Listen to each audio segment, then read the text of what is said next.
네, 3프로TV 시청자 여러분, 그리고 전국에서 또 지구촌 곳곳에서 저희 3프로TV를 늘 성원해 주시는 우리 투자자 여러분, 언제나 팬들을 몰고 다니는 밸류 시스템 자산운용의 김탁 상무를 오늘 아주 오랜만에 스튜디오에 모시겠습니다. 어서 오세요. 네, 안녕하세요.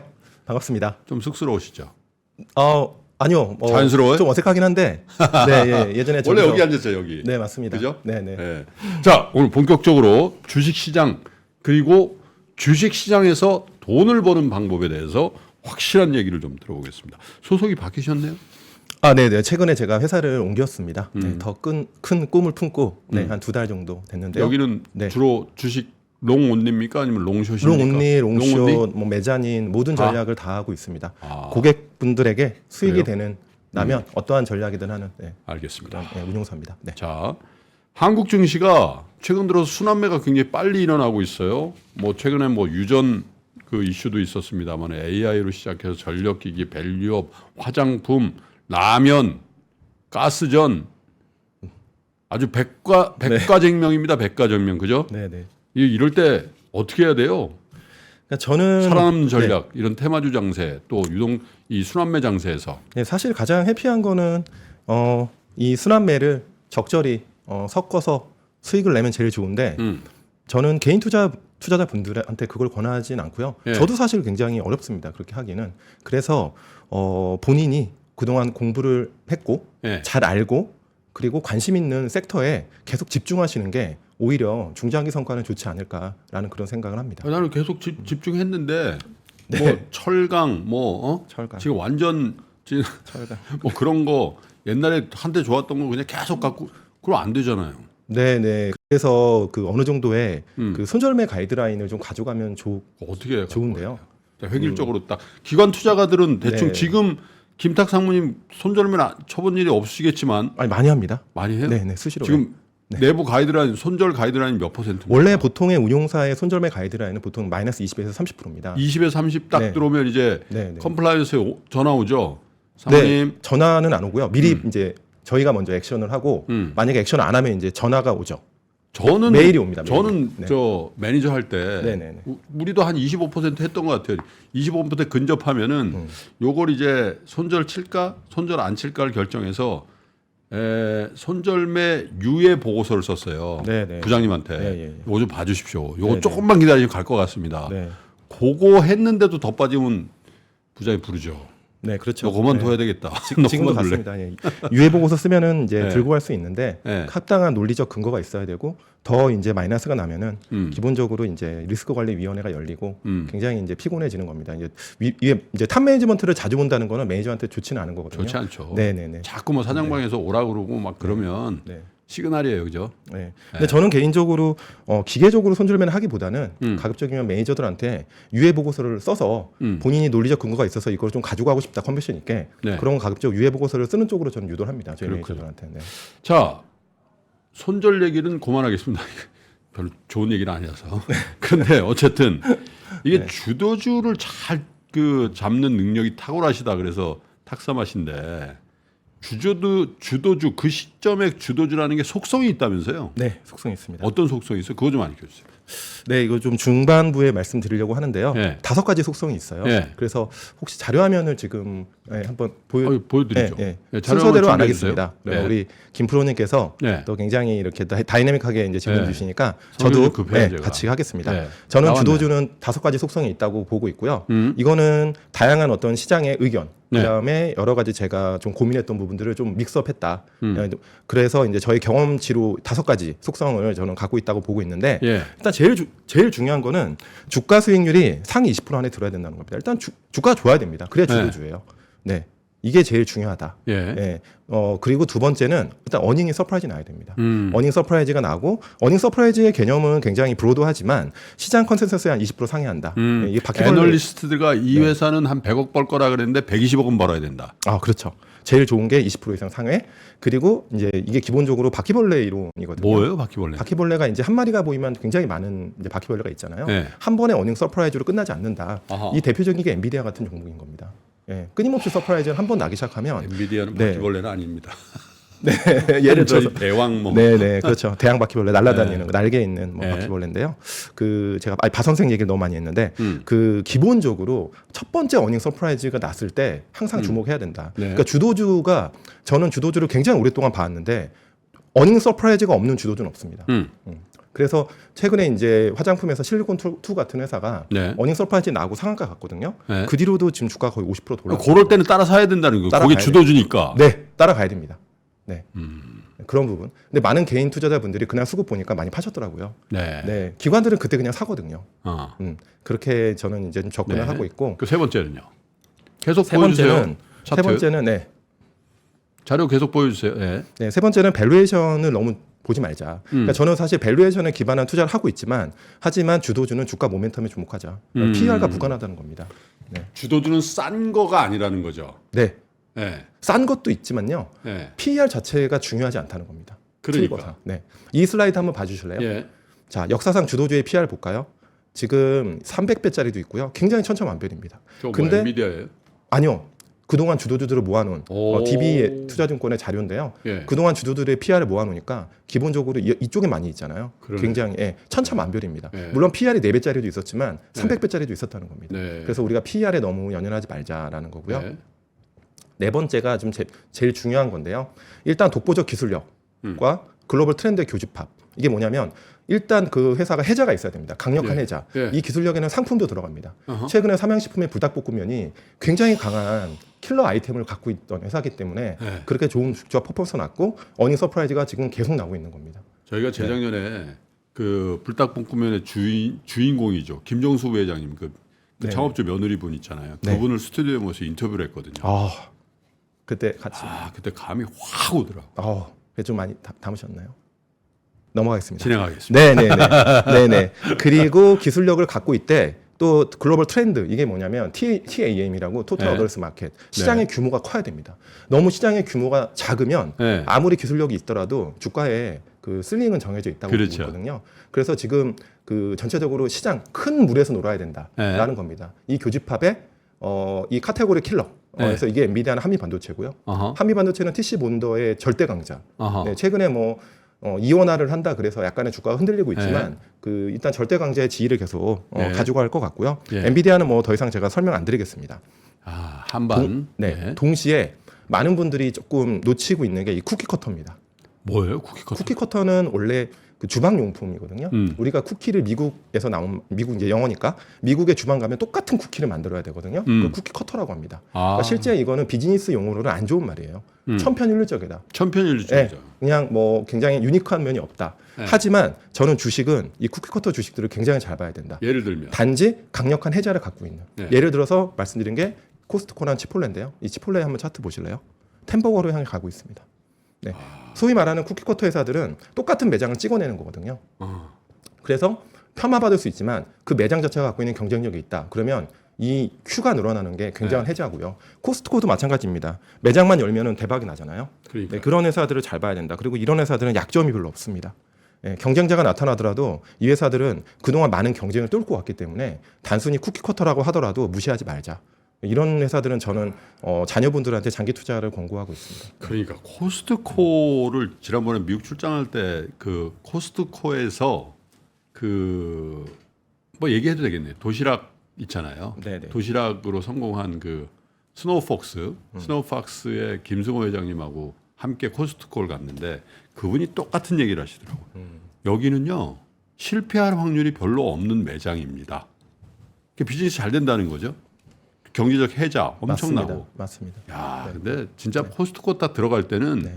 내가 이 카트에 가득 채워야 되겠다는 그 의욕이 그죠? 맞습니다. 코스트코는 그리고 이제 뭐 조금 더 말씀드리면 이 회사가 정말 잘하고 있는 건 다른 회사 차별점이 뭐냐면 SKU라고 해서 상품 가짓수거든요. 네. 그게 매우 작아요. 월마트에 5분의 1밖에 안 됩니다. 이마트에 한 7분의 1밖에 안 됩니다. 아하. 미리 MD들이 물건을 다 결정해줘요. 그러니까 우리가 굉장히 선택의 스트레스를 많이 받잖아요. 네. 선택을 우리가 굉장히 그 선택폭을 좁혀주고 그다음에 그 MD들의 능력이 뛰어나기 때문에 소비자들이 편하게 쇼핑을 하는 거죠. 예를 들어서 기저귀 이마트 가면 한 10개 될 겁니다. 그렇죠. 코스트코는 2개밖에 없을 거예요. 이거 제가 무조건 최근에 사. 가봤지만. 내가 다 고민했어. 네. 그러니까 집어. 이런 거네요. 네, MD들이 충분히 고민해주고 그 MD들이 굉장히 뛰어난 상품의 셀렉션 능력이 있는 사람들이 해줬기 때문에 소비자들은 편하게 쇼핑을 하는 거고, 근데 가격도 합리적이다. 그러니까 코스트코의 그 해자는 여기서 나오는 거라고 보고 있고요. 마케팅을 일절하지 않잖아요. 코스트코의 마케팅은 그냥 바이럴밖에 없거든요. 그러면서 그 마케팅에 쏘는 비용을 소비자들한테 낮은 가격으로 좋은 상품을 제공합니다. 그러니까요. 네. 치폴레는 왜 저렇게? 치폴레는 네. 소위 말하는 정크푸드에 대해서 약간 미국인들이 조금 불편해하잖아요. 네. 그런 어떤 그 소위 말하는 건강식을 잘 침투했다라는 그런 점에서 치폴레의 어떤 그 혜자가 있지 않나. 동시에 가격도 지금 현재 미국의 인플레이션이 굉장히 심화되고 있는데 가격도 어느 정도 합리적인 합리적이죠. 가격. 네. 네. 그래서 치폴레는 굉장히 크게 이제 가고 있고, 치폴레도 코스트코랑 비슷합니다. 크게 광고하지 않고 네, 매장을 여는 쪽쪽 잘 되는 그런 쿠키커터의 전형적인 대명사라고 보고 있습니다. 쿠키 커터. 네. 천편일률적이지만 그게 어떻게 보면 그 비즈니스 스케일을 이루면서 규모의 경제를 이루면서 맞습니다. 네. 그렇군요. 그리고 마지막에 중요한데 네. 고점 대비 30% 이상 하락하면요, 이 탈락할 가능성이 매우 높습니다. 주도주에서. 그래서 좀 여러분들이 주도주에 투자를 하되 이걸 꼭 지켜야 됩니다. 30% 이상 하락하잖아요. 네. 그러면은 조심해야 된다는 겁니다. 이 이유가 여기 있는데요. 주도주 탈락이라는 거죠. 네, 이게 DB 자료에 보면 이게 이제 주도주로 탈락할 확률이거든요. 위에 있는 게. 근데 여기 밑에는 조정 폭이에요. 네. 고점 대비 30% 이상, 25에서 30%까지 빠지잖아요. 네. 그럼 95% 이상 확률로 주도주가 아닙니다. 어허. 그래서 어떤 종목이 고점 대비 30% 빠졌다, 그러면 조심하셔야 된다는 겁니다. 그래서 이게 주도주라고 만약에 샀는데 30% 빠졌다, 그럼 주도주 탈락이라는 관점에서 주도주 투자는 아니니까 저건 잘라야 될 수도 있대. 좀 조심해야 된다는 겁니다. 물론 95%에서 5%에 들 확률도 있지만 하지만 이거는 주의 있게 봐야 된다. 만약에 네. 여러분들이 주도주의 100% 갖고 있다, 만약에 30% 고점 대비 빠졌다, 그럼 어느 정도의 리스크 관리는 하자. 네, 라고 저는 생각합니다. 여러분들이 주도주라고 한 5종목 샀어요. 근데 계좌 수익률이 마이너스 한 20% 했습니다. 그러면 주도주 거의 아닌 게 거의 70-80% 들어가 있으니까 그 계좌 전체를 한번 뒤집어야 될 수도 있겠군요. 네, 네, 맞습니다. 그쵸? 그래서 기본적으로 주도주 투자는 그 리스크가 수반돼요. 왜냐하면 기본적으로 주가 퍼포먼스가 좋았을 거 아닙니까?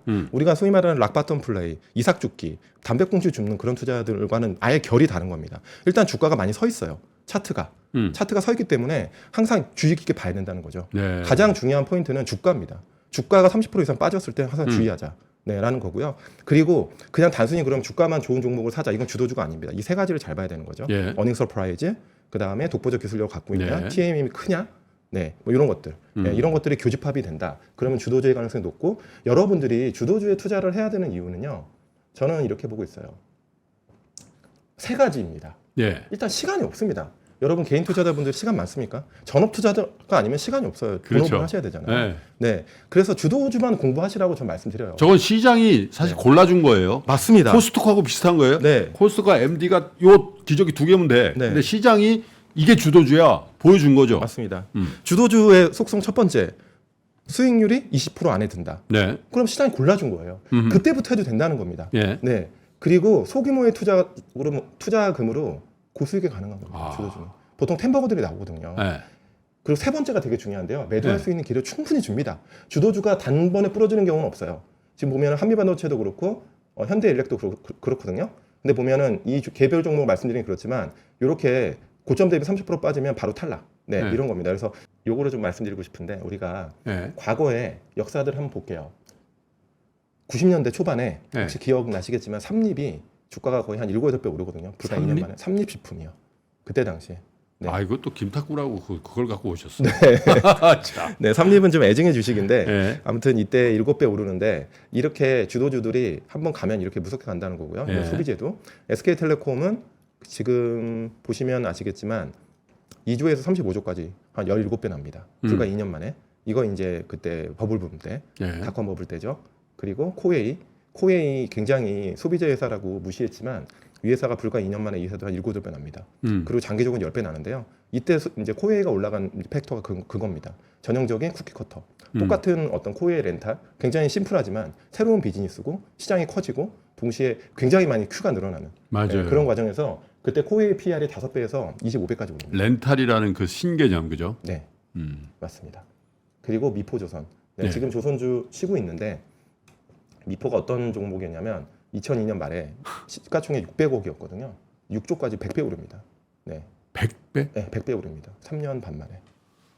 그러니까 우리가 주도주에 투자하는 이유는 명확합니다. 한번 시세가 나면요. 진짜 어마어마하게 나고요. 그러면 이렇게 쭉 빠졌네? 이렇게 생각할 수 있지만 여기서 고점 대비 30% 할 때 그때 덜어내면 됩니다. 네.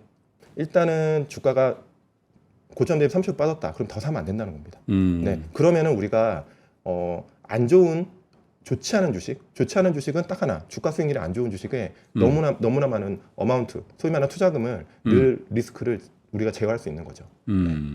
그리고 기아인데요. 기아는 2007년도에 적전하고 2008년도에 회사 부도난다 그랬습니다. 제가 그렇죠. 2008년도에 미국의 기아의 어떤 재고 공장이 더 이상 쌓을 수가 없어서 재고를 바다에 빠뜨려야 되냐 막 이런 얘기가 돌았어요. 그때 2008년도? 2008년도에. 그때 리먼 브로더스 때. 네. 근데 현대차가 기가 막힌 아이디어를 내죠. 현대기아차가. 그 인슈어런스 프로그램이라고 정확히가 안 나지만 팔고 나서 네. 그냥 갖고 와.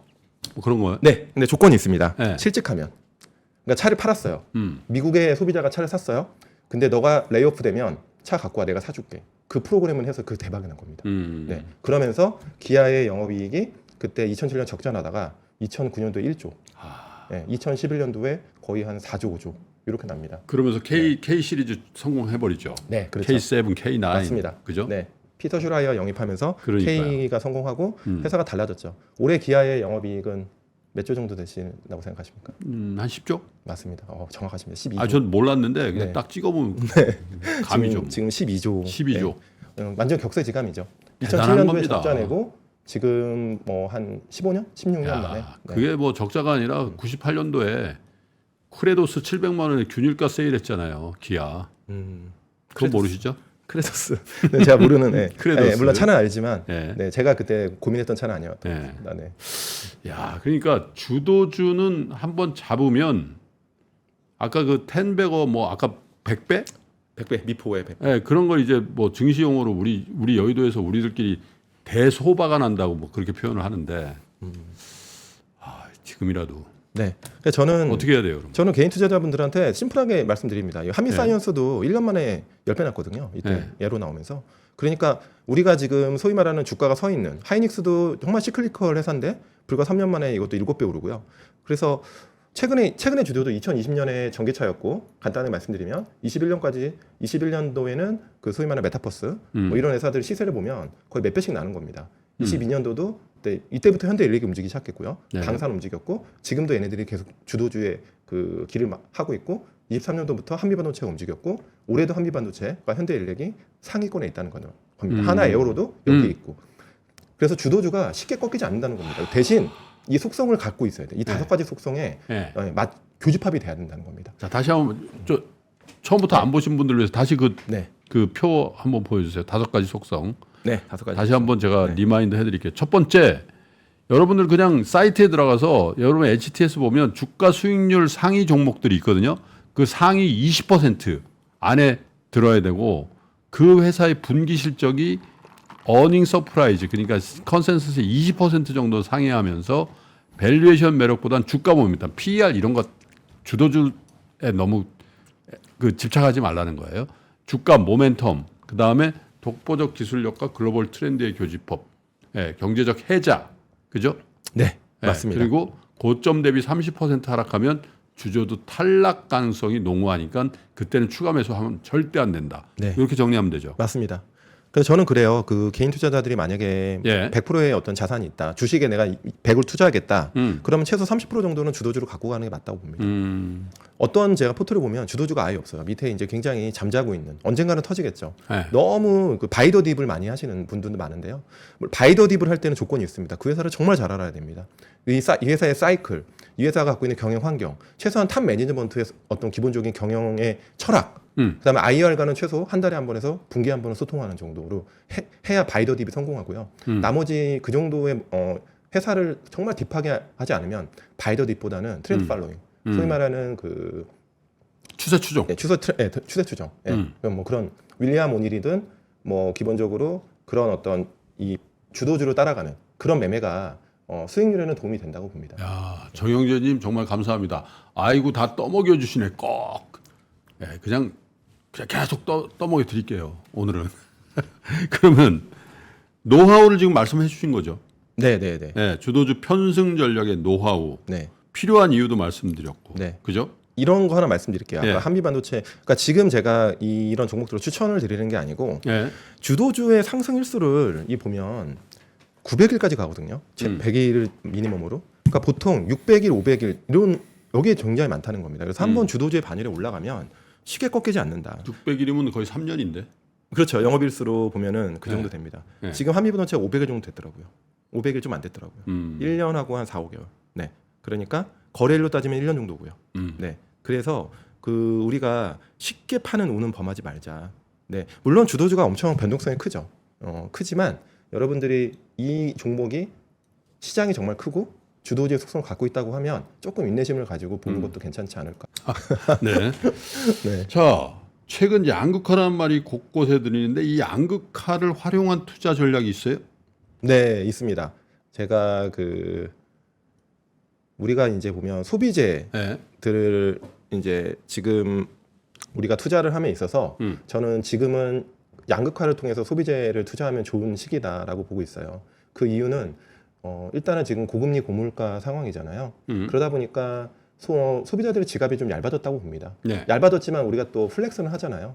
플렉스는 하는 그런 상품이 있는 반면 먹고 즐기고 조금 화장품 같이 좀 자주 쓰는 것들은 굉장히 실용적인 소비로 가고 있다라고 네. 보고 있습니다. 그래서 화장품 같은 경우 말씀드리면은 지금 작년 1월 달에 수출이요. 5억 불이 안 됐어요, 월간. 이게 월 수출이거든요.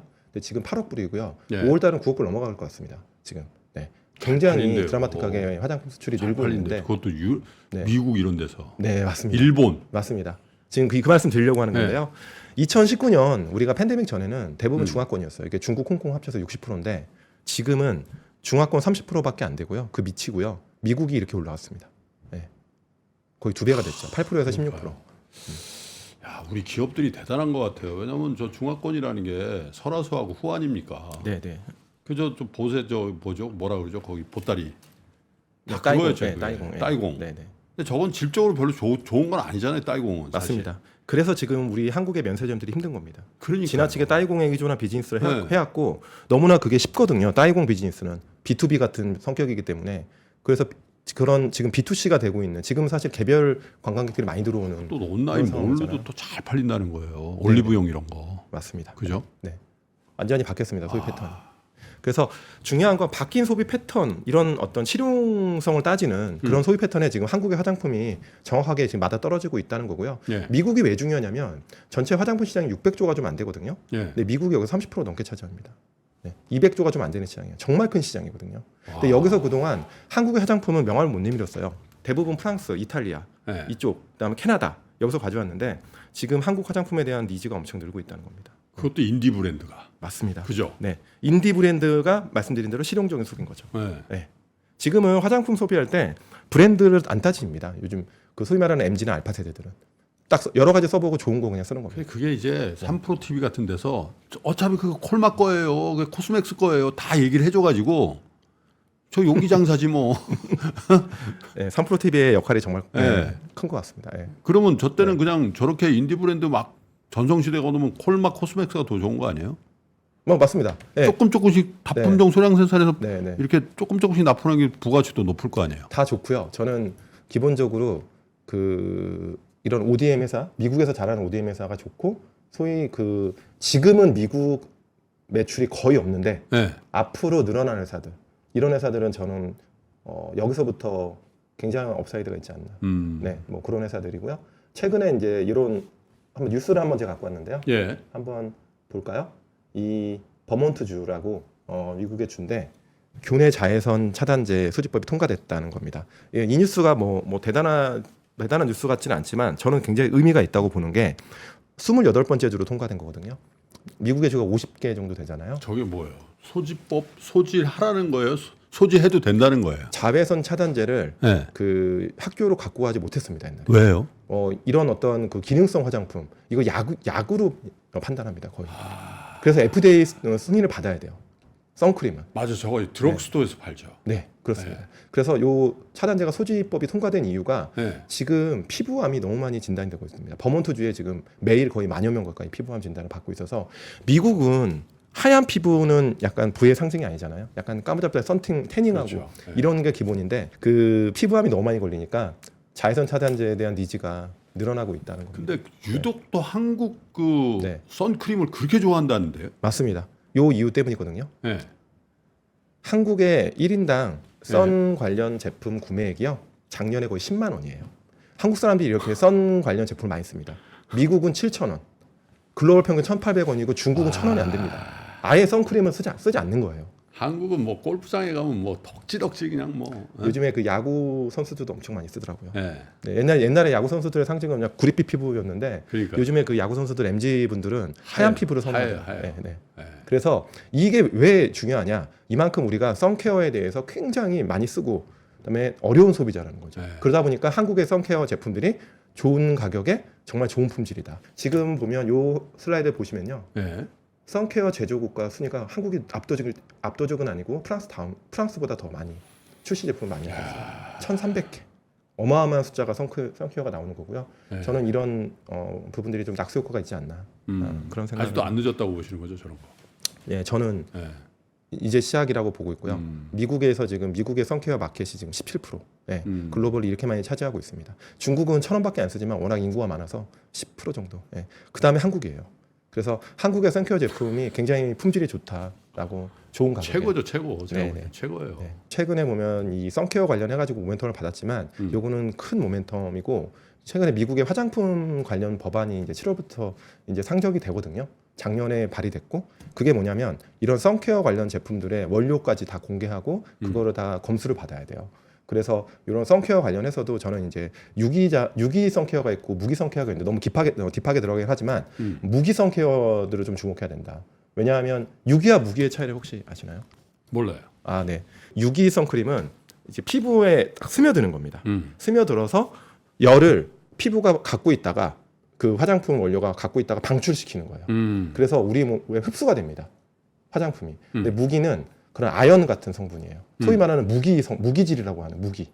그런 징크 이런 것들이 우리 몸에 바르면 얘네들이 튕겨내는 거예요. 그러니까 아무래도 피부가 예민하고 그런 사람은 무기를 쓰는 게 좋고요. 그래서 아기들, 어린애들한테는 무기 선크림 쓰라고 하는 겁니다. 아, 네. 그렇군요. 근데 유기 선크림이 몇 년 전에 약간 위험한 발암물질 같은 게 유기 선크림에 들어있다. 왜냐하면 피부에 들어가고 안 좋다. 그래서 한때는 그런 것들이 이제 문제가 됐는데 요새는 뭐 그런 제품들이 안 나오지만 저는 FDA가 아무래도 좀 무기 쪽을 선호할 가능성이 높다. 근데 지금은 시장은요.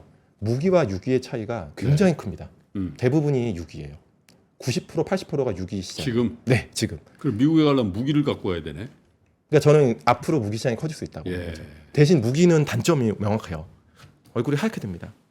우리가 이제 하얗게 되는 게 다 무기거든요. 백탁이라고 하죠. 근데 이게 빡빡 하면 스며들지 않아요? 스며들어도 시간이 좀 걸리죠. 네, 왜냐하면 그게 무기 성분이라서 스며들지 않기 때문에 그냥 이렇게 발림성이 별로 안 좋죠. 네. 그런데 앞으로는 우리가 건강을 생각하고 FDA 관련된 이슈가 있다고 하면 무기 쪽을 좀 선호될 가능성이 있다. 진짜 빠져드는데 지금 30분밖에 안 지났는데 지금 거의 한 시간이 아니라 거의 한 10분 드는 것 같아요. 감사합니다. 다른 거 뭐 계속 좀 쏟아내 보세요. 아까 또 먹여주기로 했으니까.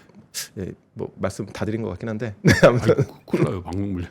네, 이런 거 말씀 한번 드릴게요. 예. 소비재 관련해서 글로벌리 한번 볼까요? 예. 요 차트 한번 봐주세요. 네, 최근에 이게 5년 차트인데요. 5년 퍼포먼스예요. 에르메스가 270% 올랐고 루이비통이 140%, 페라리가 180%. 그 소위 말하는 럭셔리의 최상단에 있는 애들은 주가가 다 좋습니다. 판도라는 다른 이슈고요. 제가 다시 말씀드릴 거고 몽클레어 70%다 좋죠. 와, 그러면 5년 동안 럭셔리는 다 좋았네라고 생각할 수 있지만 예. 반대 차트 한번 볼까요? 케어링은 마이너스 30%, 나이키는 지금 5년 동안 거의 플랫. 네, 5년이라는 시간은 나이키 위기입니다 위기. 네네. 위기예요. 네. 그리고 버버리는 거의 마이너스 40% 망가지고 버버리 있습니다. 요즘 안 입죠. 네. 이 차이가 뭐라고 생각하십니까? 혹시 그냥 간단 직관적으로. 주도주가 아니네. 럭셔리 최상단의 럭셔리는 예. 아까 제가 말씀드렸잖아요. 소비 양극화. 최상단의 브랜드를 갖고 있는 브랜드가 밸류가 유지되는 애들은 소비자들이 지갑을 열었고 하긴 나이키는 최상단은 아니지. 네, 브랜드 밸류가 애매한 애들은 소비자들이 지갑을 열지 않는다. 이 케어링이 갖고 있는 자회사가 구찌거든요. 그러니까 구찌가 지금 저는 구찌라는 브랜드를 제가 뭐 좀 폄하하는 건 아닌데 최상단의 이미지에서 좀 내려가고 있다. 그 소비자들의 그 설문조사에서 나오더라고요. 근데 네. 그거는 저도 이제 럭셔리 굿즈를 저 뭐 입어도 보고 사보기도 하고 네. 분석도 해보면은 그 구찌 같은 데들도 되게 안 좋다가 디자이너가 한번 딱 들어와가지고 컨셉 제대로 잡아보면 이게 네, 변천합니다. 네, 맞습니다. 우리나라 디올이 엄청 컸잖아요. 디올 거의 매출 한 20배 늘었을 거예요. 디올이. 그 디자이너 때문에 그렇거든요. 네. 요즘에 셀린이 뜹니다. 셀린. 요즘은 네. 셀린이 뭐 셀린. 솔직히 탑티어는 아니었죠. 요즘 셀린 뜨잖아요. 네. 한때 또 발렌시아 엄청 떴죠. 네. 생노랑 떴죠. 저건 그래서 제가 볼 땐 조금 순환하는 거다. 순환적이다. 그렇게 다만 볼 수도 에르메스는 순환 안 한다. 네. 에르메스는. 그러니까 제가 그 말씀을 드리고 싶은 건데요.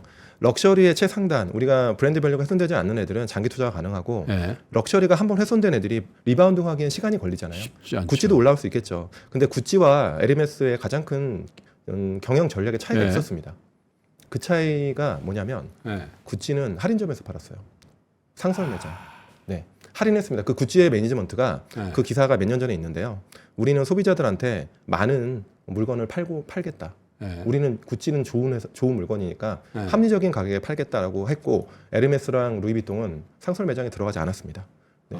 그러면서 소비자들이 브랜드에 대해서 구찌의 브랜드가 이제 너무 많이 보이니까 여기에 약간 좀 타격이 있지 않았나. 이런 자기야 생각이 듭니다. 바버리만 하더라도 저 영국에서 밥을 팩토리샵 가지고 팩토리샵. 네, 팩토리샵 가면 많죠. 팩토리샵. 네, 맞습니다. 네. 교육할 때 팩토리샵 딱 가가지고. 그러니까 비스터 빌리지라고 영국에 이제 할인 매장 같은 게 있는데요. 네. 저는 영국 갈 때마다 이제 한 번씩 가는데 버버리가 항상 사람이 제일 많아요. 근데 저는 그게 주가에는 좋지 않다고 계속 생각했습니다. 그렇죠. 네, 아예 에르메스랑 루이비통은 없습니다. 그러니까 네, 브랜드는 사실 한번 쫙 추세적으로 하락하면 살리기가 쉽지 않아요. 맞습니다. 예. 우리 김프로님이 신발 전문가셔가지고 네. 제가 신발. 조금 말씀드리기가 조금 부담이 되는데요. 편하게 하세요. 네네. 편하게. 그 아까 나이키 말씀드렸지만 이게 나이키 1년 차트예요. 1년의 성과입니다. 신발 회사들의 성과를 한번 볼게요. 나이키는 마이너스 10% 1년 동안 거의 지금 그런 상태고 데커스 아웃도어, 호카라는 호카죠. 브랜드, 그다음에 그 어그 부츠를 갖고 있는 네. 작년에 제가 출장 갔다 와서 3월달에 말씀드렸습니다. 센트럴 파크에 나이키 신는 사람은 없고 다 호카고 브룩스고 아식스라고. 크록스도 60%, 아식스 2배 났고요. 아식스. 네, 아식스. 지금도 아식스가 제일 핫합니다 미국에서. 네네. 아식스는 네. 그 완전히 이제 달라진. 네. 그러니까요. 그리고 온홀딩스가 50% 정도 올랐는데요. 네. 이 말씀을 오널딩스 뭐 만드는 거예요? 얘도 신발입니다. 런닝화. 네. 네.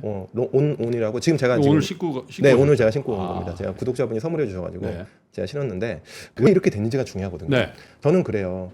소비자들이 브랜드에 열구하지 않는다. 더 네. 이상 좋은 물건은 합리적인 가격에 본인의 착용감, 본인의 직접 경험, 네. 그다음에 바이럴 마케팅 네. 그런 것들이 굉장히 다 점유하게 결합돼 있다. 네. 그리고 나이키는 혁신을 잃었고 아식스는 혁신을 가져갔다. 우리가 사실 아식스를 브랜드 보고 사는 소비자는 없을 거라 봅니다. 근데 신어보니까 너무 좋고 그 신발에 대한 혁신을 일궈낸 거죠. 그러니까 브랜드를 혁신한 게 아니라고 보고 있거든요. 나이키는 마케팅이잖아요. 맞습니다. 네. 뭐 스포츠 스타들 마케팅. 그러다 보니까 나이키는 혁신을 잃었고 저는 최근에 나이키 CEO의 최근에 주가 부진에 대해서 한번 이유를 말씀해 보시라고 했더니 나이키 CEO가 딱 한마디 했습니다. 그 재택근무 때문이라고. 저는 그거 보고 나이키는 좀 더 힘들지 않을까 생각합니다. 그때 나이키 매도 쳐야 되네. 네, 아니, 그 얼마 사실 전입니다. 파면 제가 사실 나이키를 팔았잖아요. 어. 조던 시리즈를 비롯해서 그죠? 네. 근데 나이키가 솔직히 말씀드리면 리테일러한테 그냥 왼수 같은 존재예요. 너무 강압적으로 해요. 아, 그리고 막 앵겨요. 6개월 프리오더를 해야 되거든. 근데 안 팔리는 것도 사야지 팔리는 걸 줘요. 그러니까 이 구조가 굉장히 보면 뭐라고 갑질이라고 할까 네네. 그런 구조였거든요. 그런 게 그래서 오래 있어요. 못 간다. 네, 네. 근데 그것 때문에 직영으로 바꾸더니 그게 네. 또 힘을 잃어버리더라고. 그러니까 나이키가 좀 호언장담을 많이 한 게 많은데요. 네. 이거 하나 말씀드릴게요. 이 하나증권 자료인데요. 나이키에서 제공한 자료인데 나이키가 뭐 리테일러들 자기네 필요 없고 자기네 직접 한다. 디지털에서 직접 안 하는 되죠. 했는데 솔직히 17년도부터 19년도까지 YOY 그로스 40%씩 나왔습니다. 팬데믹 끝나고는 84%까지 나왔어요. 네. 근데 최근에 거의 역성장, 그러니까. 플랫까지. 인터넷에서 디지털 판매 자체가 지금은 성장을 아예 못한다는 겁니다. 근데 나이키가 이 채널을 엄청 신뢰했고 이 채널의 마진이 굉장히 높거든요. 근데 이게 막 무너지면서 나이키의 어닝이 지금 시장의 기대치에 못 미치는 거고 주가도 같이 동반 하락하고 있다라고 보고 있고요. 호카 살짝 조금 피크아웃 하는 것 같은데 미국에서는. 살짝 살짝. 예. 살짝. 아직까지는 매출단에는 그런 증후가 없는데 뉴욕 기준으로. 네, 뉴욕 기준으로. 뉴욕 기준으로 살짝. 네, 사실 지금 런닝화가 좀 춘추전국 시대거든요. 네. 그러다 보니까 아마 호카도 방심하면 안 될 겁니다. 지금 네. 온 홀딩스 이런 애도 많이 온 올라가고 홀딩스 있고. 좋아요. 네, 저도 그렇게 하나 있는데 좋아요. 좋은 것 같습니다. 또 신어보니까. 예. 근데 지금 5년 성과가 지금 이렇게 지금 가고 있는데 네. 아직까지는 데커스의 1분기 제가 실적 컨퍼런스 콜을 제가 들었는데 너무 지금 좋다. 예, 그로스가 지금 시장 뭐예요? 예상을 다 초과하고 있다. 560% 났어요? 네, 5년에 900% 났어요? 네, 맞습니다. 1분기 실적 나오고 하루에 10몇 프로. 500%, 900% 오르고. 네, 560%. 네. 이렇게 났고 지금 제가 신고 있는 요거죠, 게 요거. 요건데요. 요거죠. 네, 20만 원 좀 왔다 갔다 지금 네, 이렇게 하고 있는데 제가 신어 보니까 정말 편하고 그 나이키 뭔가 잘할 것 같습니다. 호카는 네, 좋긴 한데 네네. 착용감이 좋은데 약간 느슨하다는 느낌이 있는데 요 놈은 네. 딱 조여주는 느낌? 그런 그런 느낌. 네, 진짜 러닝화에 특화된 네. 이 회사 CEO가 나이키나 이런 데 갔다가 다 퇴짜 맞아가지고 본인 네. 직접 만들었다고 하더라고요. 그러니까. 회사를 지금 이렇게 이제 호카가 있고 요게 이제 사실은 뉴발란스도 저는 추천을 드리고 싶은데 저 스테이셀러죠. 네, 이제 비상장사라서 상장할 때 IPO에 참여하면 좋겠다는 생각하고요.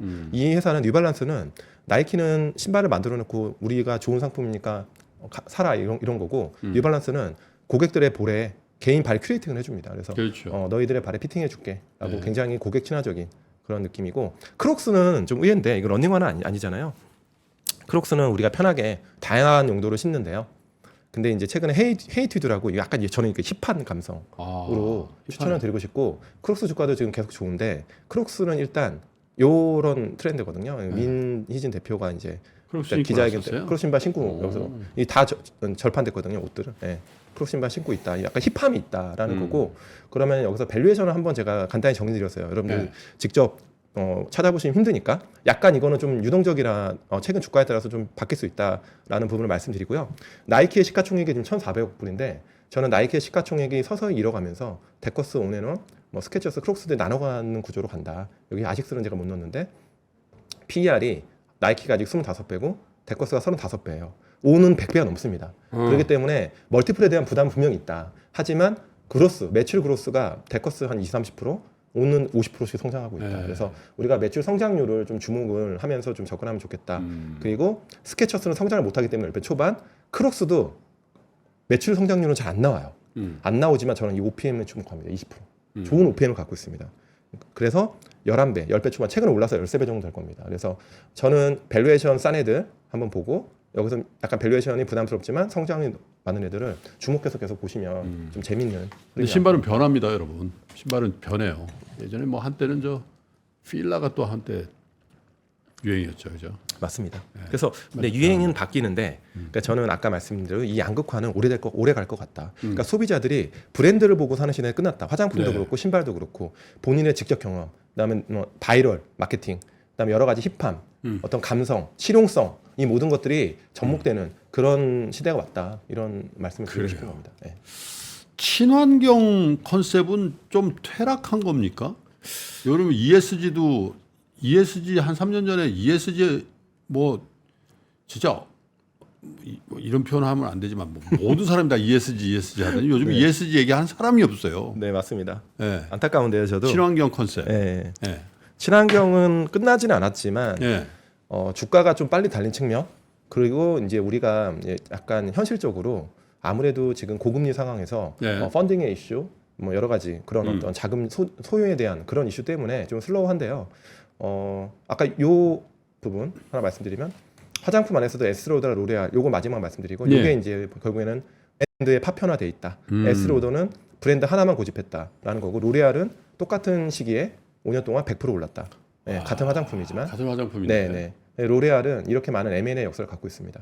비오템부터 쭉 랑콤부터 랑콤. 다양한 브랜드들. 하네요, 우리 네. 브랜드. 그러니까 로레알은 자기네들의 브랜드를 고집하지 않고 그러니까 그 소비자들한테 다양한 선택권을 줬고. 저런 거 뭐 사실 네. 슈 우엠이나 저거 일본 브랜드라고 생각하는데 로레알 겁니다, 여러분. 네, 로레알이 이렇게 많이 어번 디케이도 있고. 비오돔. 네, 최근에는 또 이솝까지 인수하면서 네. 네, 그 이솝도 매니아층이 좀 많잖아요.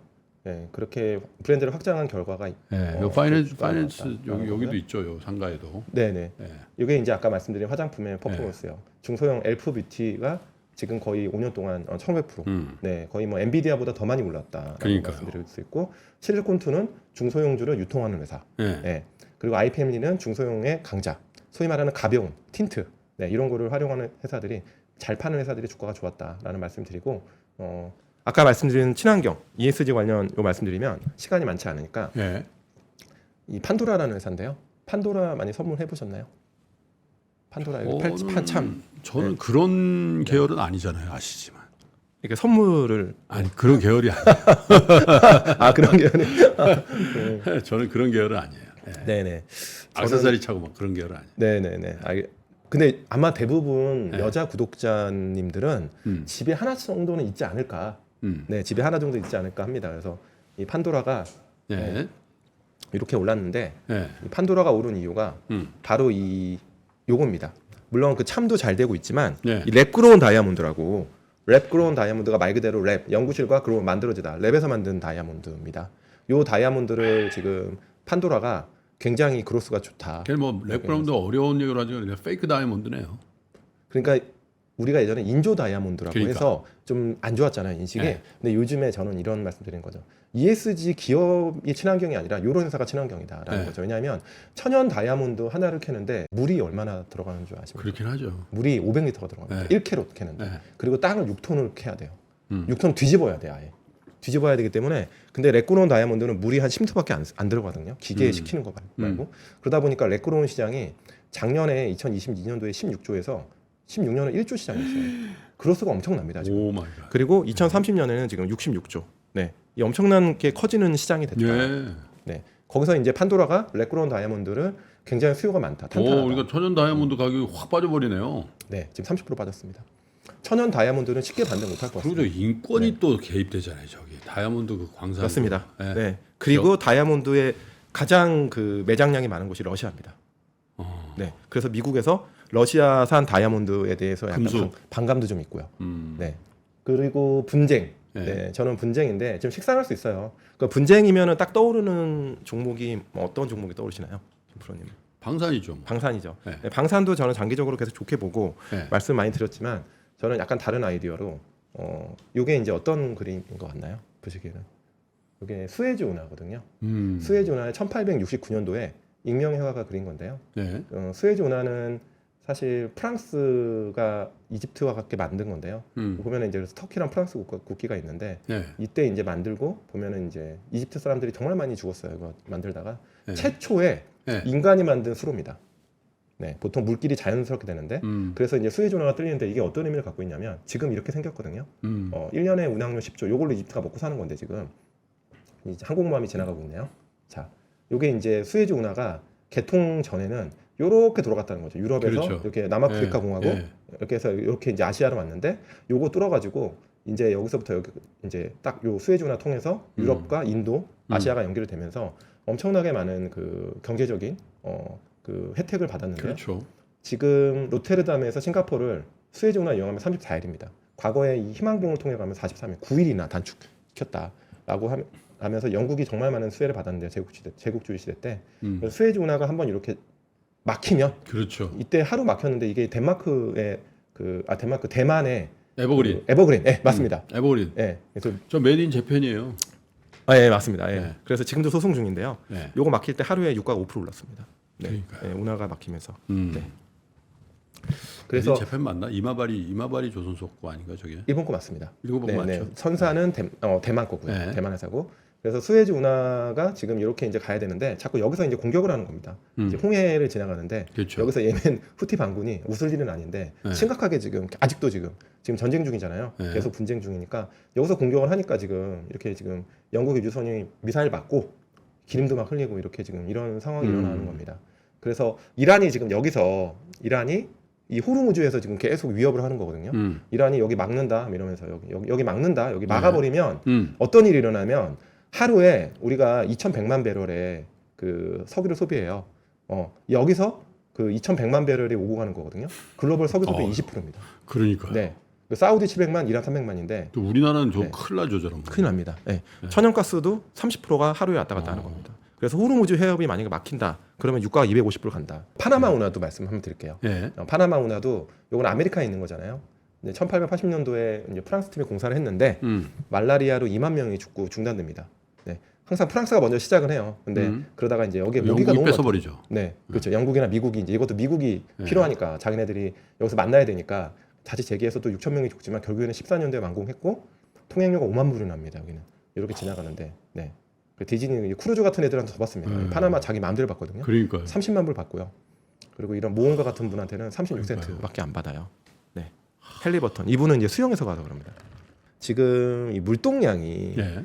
지금 예전에 이제 그 수에즈 운하는 450만 이제 미터톤이 움직였는데 2023년 초에 지금 이렇게 수에즈 운하가 지금 전쟁 때문에 이렇게 지금 굉장히 마비됐잖아요. 그렇죠. 물동량이 이렇게 줄었어요. 180만 톤으로. 그리고 파나마도 169에서 105. 파나마는 왜 지금 줄었을까요?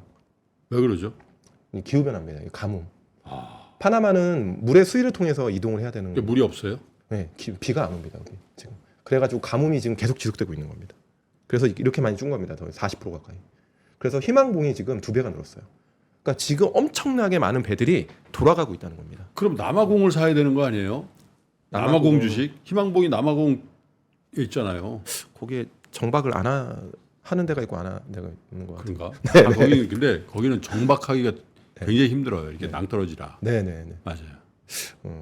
그래서 말씀드리고 싶은 게 그러다 보니까 네. 예전에는 그런 운하를 거쳐가면 작은 배, 소위 말하는 파나막스, 뭐 수에즈 막스 이런 배들이 많이 발주됐다면 지금부터는 이런 탱커, VLCC 굉장히 큰 베리라지 크루드 캐리어거든요. 그러니까 이런 어려운 거 아닙니다. VL 베리라지예요. 네, 베리라지입니다. 베리라지. 매우 네, 큰. 네, 그냥 배 이름은 이렇게 심플하게 짓거든요.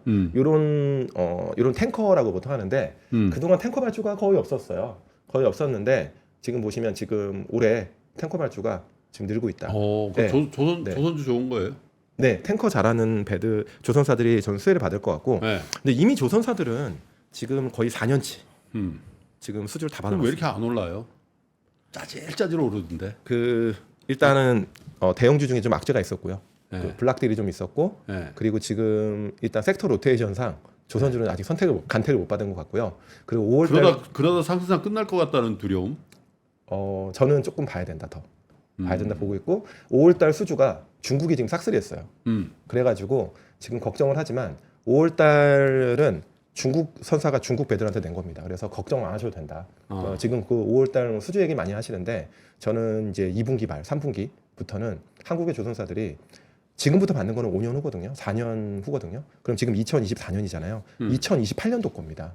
그러면 지금 선사들이 오히려 지금 더 지금 만달이 나 있습니다. 저가 수주 안 한다는데 이제 한국. 지금 받는 수주는 하나 선종에 오션 따라 이런데. 다르지만 두 자릿수입니다.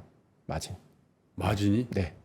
예전에 조선사들 2007년 8년 빅사이클 때요 15%씩 냈어요. OP 마진. 지금 조선사들 뭐 로우 싱글 뭐 굉장히 적자에 왔다 갔다 하잖아요. 네. 근데 조선사들이 한번 사이클을 타면요 마진 두 자릿수 나오고 지금은 또 조선사들이 그때보다 구조조정이 돼 있습니다. 일본은 캐파 확장을 못 합니다 지금. 네. 일본? 네, 일본 조선사들은 일본은 뭐 이미. 네. 그러니까 중국과 한국밖에 없잖아요. 네. 근데 지금 미국과 중국의 분쟁 하에서 한국의 조선사들이 수혜받을 가능성이 있다. 물론 이거는 내러티브입니다. 아직은 그런 게 없고요. 하지만 저는 이제 유럽의 선사들이 이제 만약에 한국의 조선사 중국보다 한국에 문을 두드리는 케이스가 많아질 것 같고 동시에 중국도 수주가 꽉 차 있거든요. 꽉 차 있는데 저는 몇 년치 뉴스를 한번 검색하면요. 중국의 조선사들이 전력난 때문에 배를 제대로 인도를 못한 적이 많습니다. 저는 중국도 지금 전력난의 이슈가 있는 걸로 알고 있고 그래서 만약에 납기를 못 맞춘다. 그럼 한국은 납기를 기가 막히게 맞추거든요. 한국 조선사들은. 네, 그래서 여러 가지로 조선사들이 지금 좋은 흐름이 없다. 물론 기는 뭐 한국이죠. 네, 물론 주가는 언제 오를지 모르겠고 뭐 흔들릴 수는 있지만 하지만 이런 것들을 저는 이제 이런 상황에서 이런 아이디어가 있다. 말씀드리는 겁니다. 네. 자, 오늘 진짜 50분 정도 시간이 흘렀는데 진짜 많은 얘기를 토해냈어요. 그리고 전 토해낸 거를 쑥 퍼다가 여러분들 축축축축 해드렸는데 한 두 가지만 더 얘기해 보십시다. 관심 있어 하는 거 평상시에. 평상시에요? 네. 그냥 뭐 편하게. 오랜만에 모셨으니까. 아무튼 제가 지금 보고 있는 좋게 보는 거. 네, 이런 소비재 관련해서 화장품은 지금 주가가 좀 흔들릴 겁니다. 당분간은 왜냐하면 너무 많이 올랐고 지금 6월달 들어와서 약간 낙폭과대 컨셉들이 좀 주목을 받고 있고 동시에 이제 바이오 들도 좀 좋아요. 최근에 금리 내려가고 네. 그 바이오의 대장이 확실해졌거든요. 네. 그러다 보니까 저는 바이오도 지금 사실은 좀 오래 섰다고 봅니다. 그래서 바이오 종목들은 여러분들이 조금 공부를 좀 하면 좋겠다. 특히 바이오가 큰 트렌드가 바뀌었다. 갑자기 이제 제가 바이오는 준비 안 해서 내러티브로 말씀드리면 예전에 우리가 한미약품이 템버거 갔을 때는 신약이었어요. 그렇죠. 예, 빅파마들이 머크, 뭐 J&J 이런 데서 한미약품한테 애로를 줍니다. 뭐 몇 년짜리 애로, 라이선스 아웃. 그래서 나중에 성공하면 얼마 이렇게 우리가 너한테 로얄티 줄게. 뭐 이런 식으로 했는데 지금은 신약이 아닙니다. 뭐예요? 지금 플랫폼입니다. 플랫폼. 플랫폼. 네, 지금 글로벌 빅파마들이 관심 있는 건 두 가지입니다. 비만 그리고 플랫폼. 네, 플랫폼은 좋은 게 뭐냐면 신약은 한 번 원샷이에요. 원샷. 그리고 계약이 반환되면 끝입니다. 근데 플랫폼은 그 플랫폼이라는 게 여러 가지로 뻗어나갈 수 있는 거거든요. 그 최근에 이제 그 라이선스 아웃을 한 그 한국의 대형 회사들, 알테오제든 뭐 리가케미든 이런 회사들은 플랫폼을 갖고 있는 거예요. 그러다 보니까 확장성이 엄청 크다. 네, 그런 부분에서 단순히 하나의 라이선스 아웃 옛날 같으면 에로가 나오면 그때 세론이에요. 나왔네? 팔아. 주가 급락. 물론 지금도 에로 나오면은 그날은 세론 나올 수 있지만 플랫폼을 갖고 있는 그런 원청 기술을 갖고 있는 회사는 에로가 한 번에 끝나지 않는다. 라이센스 아웃. 네, 라이센스 아웃을 한 번 하면 단순히 하나의 회사와 하는 게 아니고 그 플랫폼에 그거 갖고 있기 때문에 여러 회사가 할 수 있다라는 점에서 조금 더 우리가 TAM이 커진다. 중장기로 이런 것들은 조금 더 스타디하시면 좋지 않을까. 네. 마지막 질문이 될 것 같아요. 밸류업은 어때요? 밸류업. 정부의 밸류업 프로그램. 이게 얘기하고 있는데 약간 이렇게 첨단의 느낌이 안 든다. 그죠? 요거는. 그죠? 네. 밸류업. 저는 밸류업은 아주 좋은 시도라고 생각을 하고 있습니다. 주가는 조금 밸류업을 반영한 종목들이 좀 일부 많이 나왔다. 물론 100%는 아니겠지만 밸류업을 반영한 회사들의 특징이 뭐냐면 너무너무 그동안 쌌던 거죠. 은행, 보험, 증권, 뭐 기타 뭐 그런 PBR 0.34배. 그러다 보니까 여기서 0.5배만 올라도 2배 갈 수 있다는 논리고 뭐 갈 수 있겠죠. 특히 은행 같은 경우는 정부 규제 때문에 디스카운트 받은 부분이 굉장히 많아요. 근데 그런 부분이 정부에서 규제를 해소해주고 은행의 어떤 그 기본적으로 그 배당에 대한 여력을 확대시켜주는 건 굉장히 좋은 스탠스다라고 보는데 정부 주도의 어떤 이런 정책들은 사실은 파괴력은 굉장히 있어요. 저는 있다고 봅니다. 하지만 이게 지속 가능한지 그리고 정말 기업들한테 단금과 채찍이 어떤 건지에 대해서 좀 더 명확해야지 투자자들이 밸류업에 제가 많은 금액을 투자한다라고 보고 있고요. 지금 제가 볼 때는 타임라인은 좋아요. 굉장히 지금 딱딱딱 하고 있어서 좋은데 여기서 기업들이 좀 더 적극적으로 내가 받고 있는 당근이 뭐고 어떤 부분들에 내가 밸류업을 하지 않으면 채찍이 있는지에 대해서 좀 더 명확하게 계속 투자자들한테 소통을 해줘야 밸류업에 대해서 하나의 그게 큰 전략으로 자리 잡을 것 같습니다. 네. 들으셨죠? 김탁 상무 얘기.